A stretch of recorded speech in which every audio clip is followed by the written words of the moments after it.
साथियों, आज मैं आपको और पूरे देश को कांग्रेस और उसके साथियों की एक बहुत खतरनाक साजिश से आगाह करने के लिए आया हूं और इस आदिवासी क्षेत्र में आया हूं तब मेरा ये दर्द कर्तव्य बनता है। इस खतरनाक खेल से मैं महाराष्ट्र को, देश को, मेरे आदिवासी भाई बहनों को सजग करूं। कांग्रेस द्वारा एक जाति को दूसरी जाति से लड़ाने का खतरनाक खेल खेला जा रहा है और ये खेल इसलिए खेला जा रहा है क्योंकि कांग्रेस कभी दलितों, पिछड़ों, आदिवासियों को आगे बढ़ते नहीं देख सकती। यही कांग्रेस का इतिहास है। आजादी के समय हमारे बाबा साहब आंबेडकर ने बहुत कोशिश की थी कि शोषितों, वंचितों को आरक्षण मिले, लेकिन नेहरू जी अड़े हुए थे कि किसी भी कीमत पर दलितों, पिछड़ों, आदिवासियों को आरक्षण नहीं दिया जाएगा। बहुत मुश्किल से बाबा साहब दलितों और आदिवासियों के लिए आरक्षण का प्रावधान करा पाए, उनको लड़ाई लड़नी पड़ी। नेहरू जी के बाद इंदिरा जी आई, उन्होंने भी आरक्षण के खिलाफ ऐसा ही रवैया जारी रखा।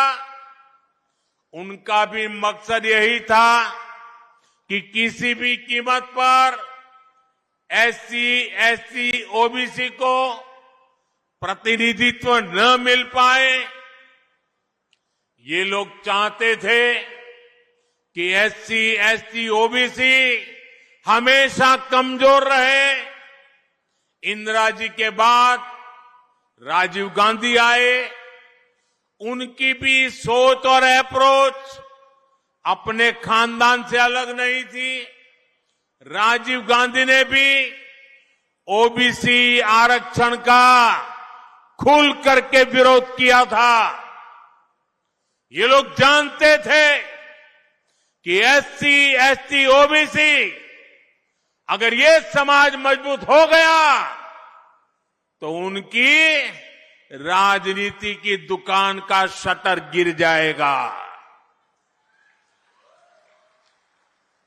राजीव गांधी के बाद अब इस परिवार की चौथी पीढ़ी इस खतरनाक भावना के साथ उनके युवराज काम कर रहे हैं। कांग्रेस का एकमात्र एजेंडा है किसी भी तरह एससी समाज की एकता को तोड़ो, एसटी समाज की एकता को तोड़ो, ओबीसी समाज की एकता को चकनाचूर कर दे।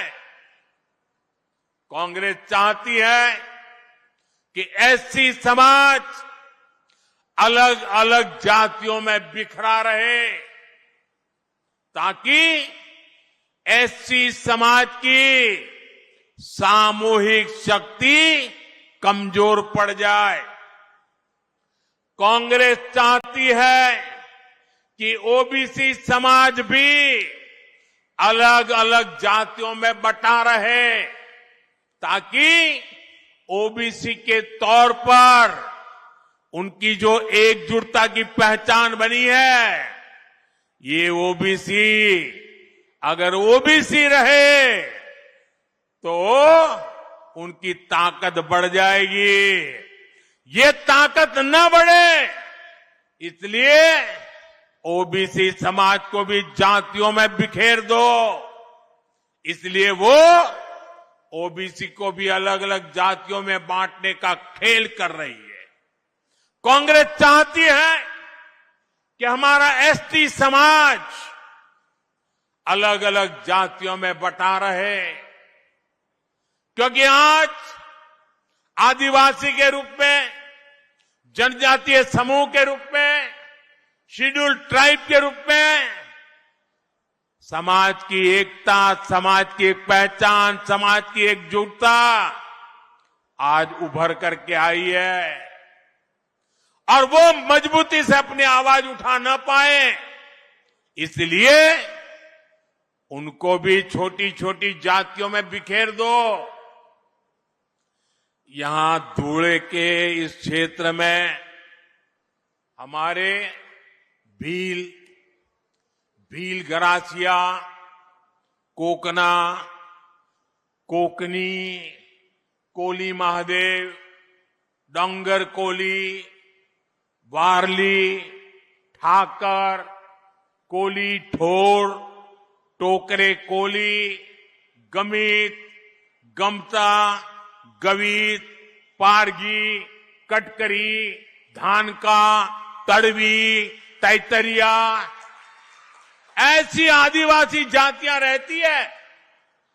कांग्रेस भीलों को कोकना से लड़ाना चाहती है, कांग्रेस भील गरासिया को कोकनी से लड़ाना चाहती है, कांग्रेस कोली महादेव आदिवासी जाति को डोंगर कोली से लड़ाना चाहती है, कांग्रेस वारली आदिवासी जनजाति को ठाकर आदिवासी जनजाति से लड़ाना चाहती है, कांग्रेस कोली ढोर को टोकरे कोली से लड़ाना चाहती है, कांग्रेस गमित को गमता से लड़ाना चाहती है, कांग्रेस गवित को पारधी से लड़ाना चाहती है, कांग्रेस कटकरी को धानका से और तड़वी को तैतरिया से लड़ाना चाहती है।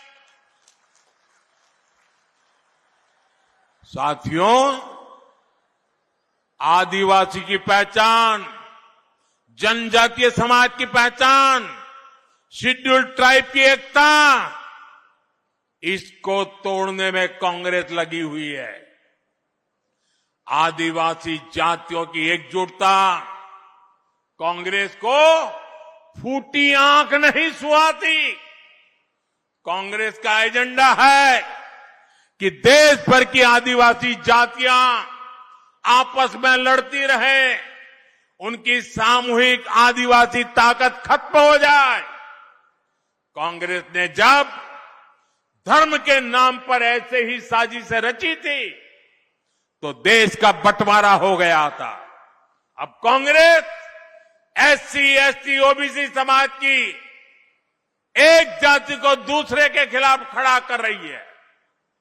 भारत के खिलाफ इससे बड़ी साजिश कोई और नहीं हो सकती। आप मुझे बताइए, आदिवासी जब एकजुट रहेगा तो उसकी ताकत बढ़ेगी कि नहीं बढ़ेगी? ताकत बढ़ेगी कि नहीं बढ़ेगी? अलग अलग जातियों में टूटने से आप सोचिए कमजोर हो जाएंगे कि नहीं हो जाएंगे। इसलिए मैं कहता हूं, एक है तो सेफ है, एक है तो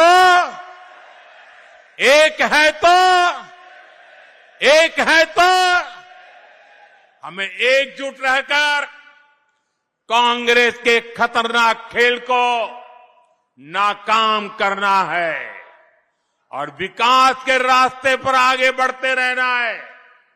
साथियों, आजादी के बाद महात्मा गांधी कांग्रेस को खत्म करना चाहते थे। उन्होंने कहा था अब आजादी मिल गई, कांग्रेस को बिखेर दो। उन्हें कांग्रेस को लगने वाली बीमारी का अंदाजा था। जहां विभाजन की आग है, वहां जड़ में कांग्रेस का देश विरोधी राग है।